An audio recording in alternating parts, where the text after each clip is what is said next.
So now we're going to have a conversation about one of my favorite memes, memetics. Podcast is Human Meme with David Boles, coming to you live right now. One of my favorite memes is the phrase, "Leopards ate my face." I'm not talking about my skin cancer, although I should. Leopards Ate My Face is really now most infamous on Reddit. It's a wonderful Reddit subreddit group, online gang of thieves, where they post interesting memes and stories about this idea of leopards eating your face. What are you talking about? Who are you referencing? Well, that's what we're going to discuss right now. I'm going to show you where it all came from as we dig into the leopard eating your face. What is the origin of the phrase, "Leopards ate my face"? Leopards Ate My Face is a Reddit community for people who have brought their own misfortune upon themselves. That's the key. And I'll tell you, just from my experience, leopards ate my face usually comes from people who are termed as Karens and people who tend to be highly sycophantic right-wingers, as we'll see.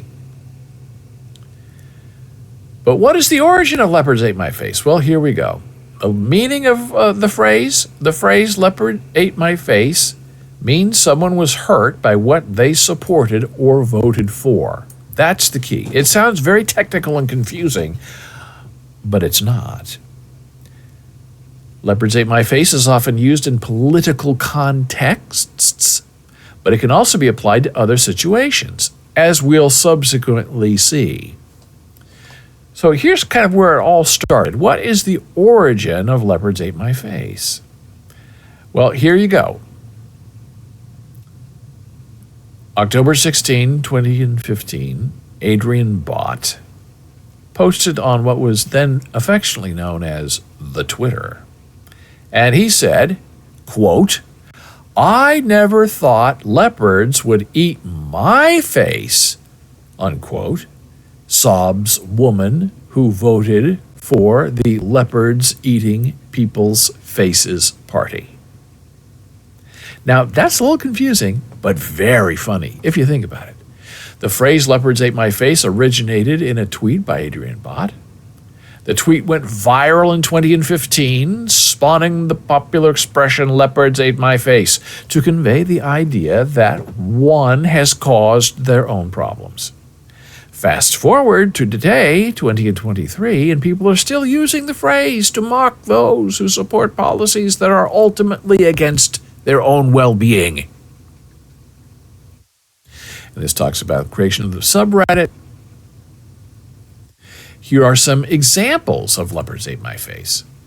A single mother named Crystal voted for Donald Trump because she wanted him to hurt people who opposed him. But after the U.S. government shut down in 2019, she found out that she was the one being hurt by Trump. Crystal, a secretary at a federal prison, was out of work during the shutdown and unable to care for her children and her disabled parents. "I voted for him, and he's the one who's doing this," she said. "I thought he was going to do good things. He's not hurting the people he needs to be hurting." Leopards ate my face. Here's another example. After funding conservative candidates that were focused on abortion, bathrooms, and transgender restrictions, Republican Party megadonor Peter Thiel found out himself he was unhappy with the party's direction. As a result, he decided to refrain from donating to any candidates running for office in 2024. In response to the story, a Redditor in the Leopards Ate My Face community commented, "You bought the ticket, Thiel. Now you take the ride." Another example in business. A person bought a product that was advertised as easy to assemble, but they found it difficult to put together. As a result, they had to hire someone to assemble it for them. Leopards ate my face. Another example, a customer who buys a product that is advertised as being long-lasting only to find out it breaks after a few months of use. Leopards ate my face.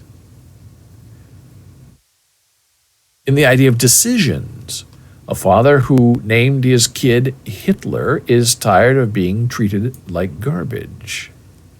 Leopards ate my face. A man in Italy was going bald, so he decided to get bangs tattooed on his forehead. After seeing the horrible tattoo, he started to cry. Leopards ate my face. But that's not just enough. Let's go and see what the Urban Dictionary has to say about leopards ate my face. Leopards ate my face when I voted for the Leopards Eating People's Faces party as a parody subreddit, which is almost exclusively features content of people regretting their choice of voting for Brexit. Or Trump. That's where it started. How do you feel about Brexit as a Brexit voter? Well, I never thought it would be such a S show. Leopards ate my face when I voted for the Leopards Eating People's Faces party. Know your meme? Leopards eating people's faces. Again, how it began. Here's an example. Donald Trump says, in light of the attack from the invisible enemy, as well as the need to protect the jobs of great American citizens, I will be signing an executive order to temporarily suspend immigration to the United States. And one of his fanatics replies, I am born and raised an American, and I voted for you.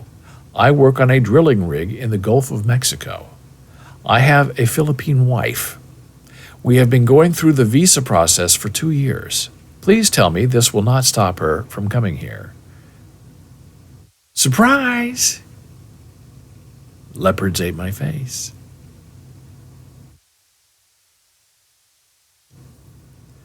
So I will put these links online on our Discord server, discord.gg/BOLES.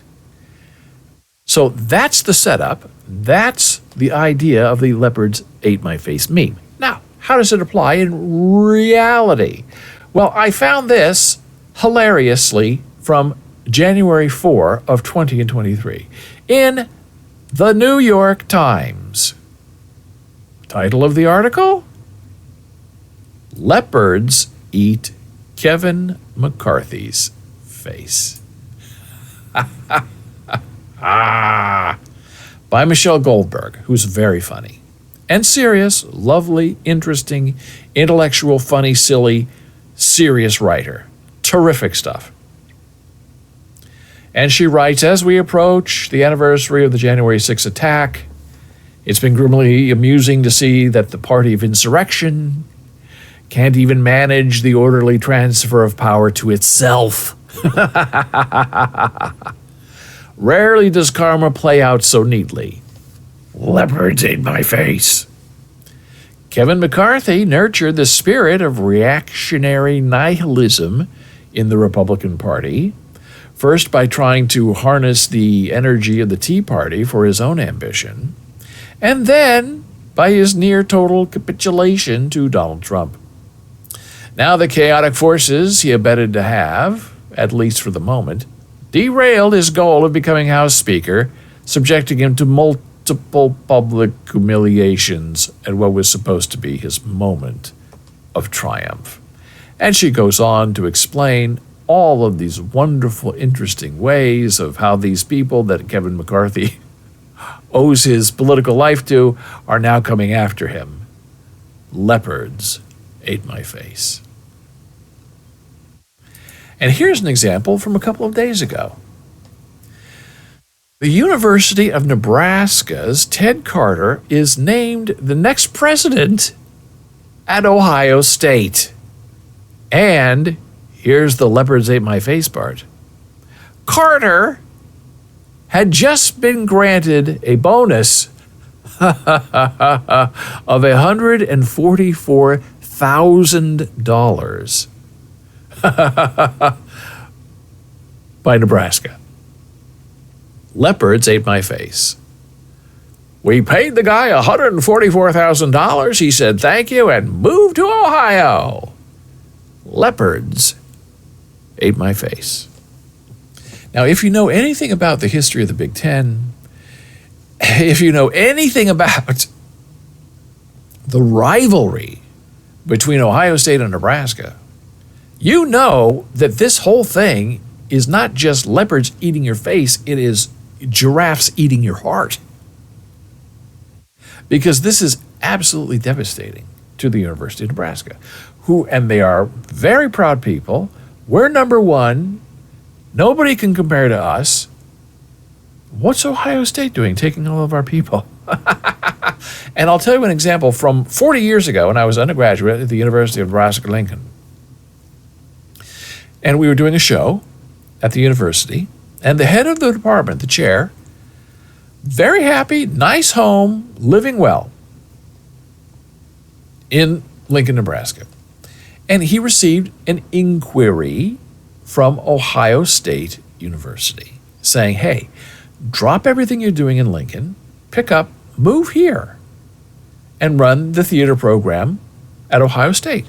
Now, Ohio State's a huge school, for 50, 60,000 students. Nebraska's very small, comparatively speaking. And this guy who was the chair of the department wasn't really interested in moving. And they said, Ohio State said, name your price. And so the chair said, okay, well, came up with some ridiculously outrageous number. I think it was something like 4 times as much as he was being paid at the University of Nebraska. And almost instantly, Ohio State said to that outrageous offer, counteroffer, done. Come on over. So this guy who didn't want to leave Nebraska, very happy, had set up a lot of interesting things in theater and the community, was suddenly put on the spot to get up and leave. And he very happily did, because it was a lot of money, a better school, and he landed at Ohio State, stayed there for the rest of his career. Very happy. It was the right decision for everyone. Meanwhile, back at the ranch, all the University of Nebraska people were very upset, disengaged, believe that anyone would ever want to leave the great state of Nebraska for a terrible place like Ohio State. And meanwhile, Ohio State's getting better and bigger and stronger and everything, and Nebraska's losing people. And in that aftermath, Nebraska had a hard time finding a chair, a competent chair of the theater department. And there was one guy who they hired, I guess sight unseen, said he had an MFA, all of this information, said he was an assistant director on the Will Rogers Follies. And somebody had contacted me because they knew I was working on the Will Rogers Follies. They said, have you heard about this guy, our new chair? I said, what? Yeah, I said, yeah, he's working with you on the Will Rogers Follies. I was Peter Stone's assistant. And I said, that name isn't familiar to me, but I'll find out. And I went and I asked the directors and the other people, stage managers, have you heard of this person? And they said, no. And I said, well, this is the story. And they were like horrified because people lie. And they didn't like the idea that somebody was using the good name of the Will Rogers Follies to get the chairmanship at the University of Nebraska-Lincoln. So I reported back to my friend and said, no, everybody doesn't know this person. He's lying. And it's very upsetting as a Nebraskan that, not that this scammer got the job, but that the university didn't do its due diligence in vetting them. I mean, how hard is it to get hired at the chair of the university professor, where you can just make things up and get hired? So they checked into it. Then they did their due diligence. They found out this guy not only lied about the Will Rogers Follies, but he also lied about having an MFA degree in theater. He had no advanced degree. And I guess when the university confronted him about it, he just disappeared. Never came back. Didn't get a check. packed up the station wagon, and hightailed it out of town. So there's a little bit of history there between Nebraska and Ohio State. I don't know if Nebraska is able to steal people from Ohio State, but Ohio State seems to regularly see Nebraska as the farm team for the Ohio State University. So this was such a rich and awful leopard eating my face story. You pay a guy $144,000 because he's doing a great job, and he takes the money and runs to your biggest rival. Leopards ate my face.